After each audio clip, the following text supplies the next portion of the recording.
Assalamualaikum warahmatullahi wabarakatuh. Hello everyone. Let me introduce our group. My name is Siva Kamila, and my friend is Ristriani, Eka Safitri, dan Asra Fitris Rahmat. We are from group 3 to explain about the macrolinguistics. This is the PPT about macrolinguistic contrastive analysis. Next.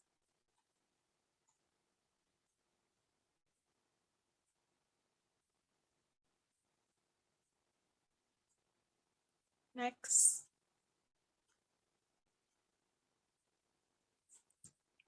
Okay, the contents of macrolinguistic. The first is definition of macrolinguistic contrastive analysis. The second is the area of macrolinguistic contrastive analysis. The third is text and discourse analysis.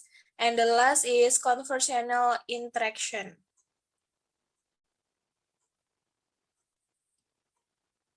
Okay, the first explanation about definition of macrolinguistic.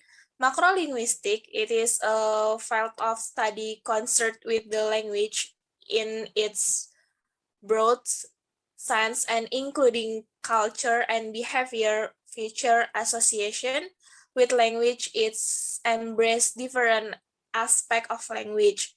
Macrolinguistic includes sociolinguistic, psycholinguistic, neurolinguistic, stylistic, discourse analysis, computational linguistic, cognitive linguistic, and the last applied linguistic. Okay, macrolinguistic include the first is sociolinguistic, psycholinguistic, neurolinguistic, stylistic. And the next, discourse analysis, computational linguistic, cognitive linguistic, and the last, applied linguistic. Okay, in here the definition about sociolinguistic. Sociolinguistic studies the relationship between language and society. How social factors influence the structure and use of linguistic. And definition about psycholinguistic is the study of language and mind, the mental structure and process which is involved in the acquisition, comprehension, and production of language. Okay, the next explanation is. Okay, thank you, Shiva. The next is about neurolinguistic. Is the study of language processing and language representation in the brain. It typically studies the disturbance of language comprehension and production caused by the damage of certain areas of the brain. And the next, there is a stylistic. Is the study of how literary effect can be related to linguistic feature. It is usually refers to the study of written language, including literary text, but it also investigates spoken language sometimes. Next, the fourth is discourse analysis. Text linguistics is the study of the relationship between language and the context in which language is used. It deals with how sentence in spoken and written language from a larger meaningful unit. And the computational linguistic is an approach to linguistics which employs mathematical technique, often with the help of a computer. And the next is cognitive linguistic.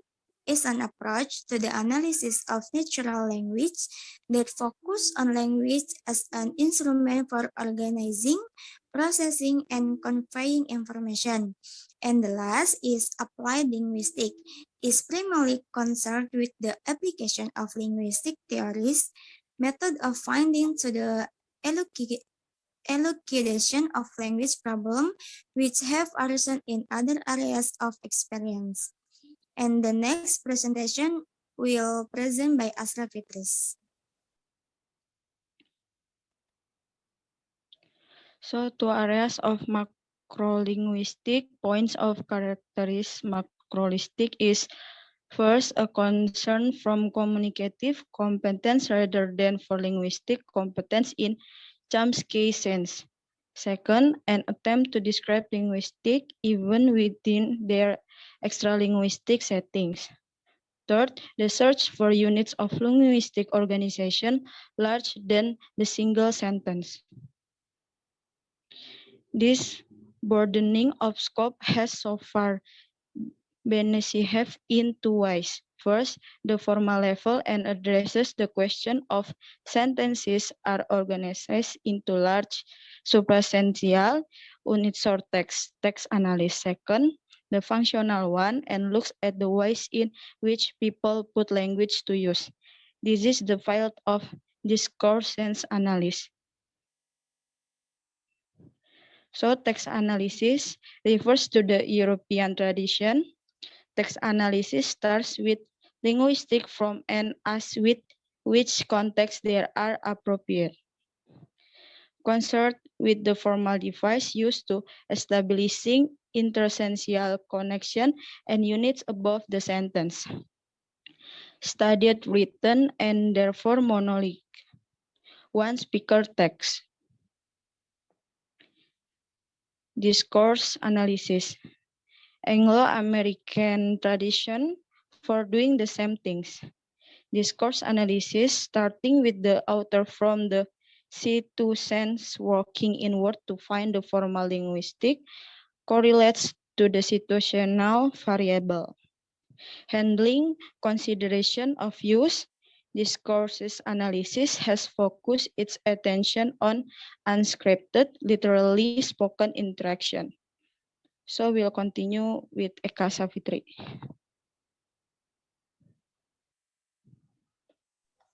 Okay, the next slide is conversational interaction. The definition of conversational interaction is defined in the broad sense of all face-to-face or technology-mediated forms of interactions that use language encompasses a wide range of different types of talk.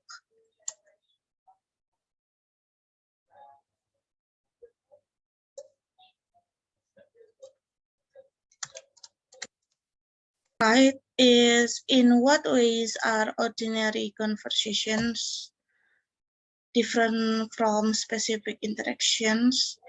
The key differences between ordinary and institutional forms of conversational interaction include the overall structure and turn allocation, while institutional talk generally has particular phases. Example, a recognizable beginning and end. Ordinary talk has no such recognizable phases or formal procedures. What is meant by conversational analysis? Conversation analysis, or CA, is an approach to the study of social interaction, embracing both verbal and nonverbal conduct in situations of everyday life. The history about the conversational is inspired by Harold Garfinkel's ethnomethodology and Erving Goffman's conception of the interaction order. CA was developed in the late 1960s and early 1970s, principally by the sociologist Harvey Sachs and his close associates Emmanuel Love and Gail Jefferson.